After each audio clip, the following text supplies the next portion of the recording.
déédéé wòyí gbogbo ẹ̀yin olólùfẹ́ Àjíkẹ́ Ayọ̀ àti tún dé sí ilé ìkàwé Yorùbá wa. Mo lérò pé ẹ ń ṣiṣẹ́ tọ gbogbo ìta àti ń kọ́.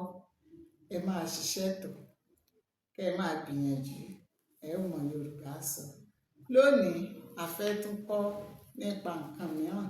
A fẹ́ kọ́ nípa ẹ̀yà ara tá à ń pè ní part of the body. Ẹ̀yà ara wa, part of the body. Màá bẹ̀rẹ̀ láti orí wa. Orí la máa ń pè orí, head, orí, head. Ojú, eye. Imú, nose. Ẹnu, mouth. Etí, ear. Ọrùn. Apá. Ọwọ́. Ikùn. Àyà, chest. Àyà. Ẹsẹ̀, leg. Ìka ọwọ́,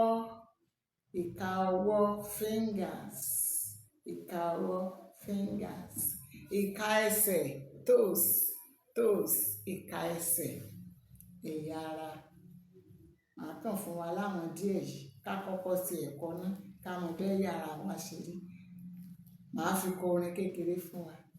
Orí mi, èjìká, okùn, ẹsẹ̀. Orí mi, èjìká, okùn, ẹsẹ̀.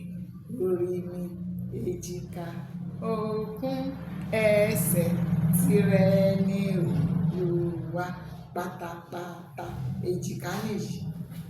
Èjìká, shoulder, èjìká. Okùn, knee. Ó ní mo fi kọ pé orí mi, èjìká, okùn, ẹsẹ̀.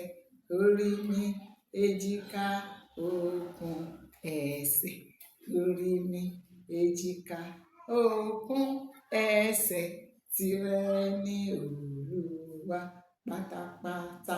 Táwọn ọmọ máa kọ ní pé my head, my shoulder, my knees, my toes.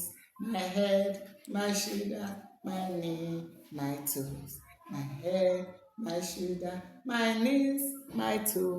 All belong to Jesus.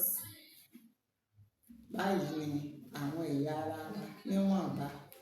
Ẹ̀yà ara wa ṣì pọ̀, ṣùgbọ́n ẹ jẹ́ á máa mú ní kéékèèké kó má bàa fi jẹjú pọ̀ fún wa. Ẹ ṣé, ó dàbọ̀. Lúbúlúbú ta ni ó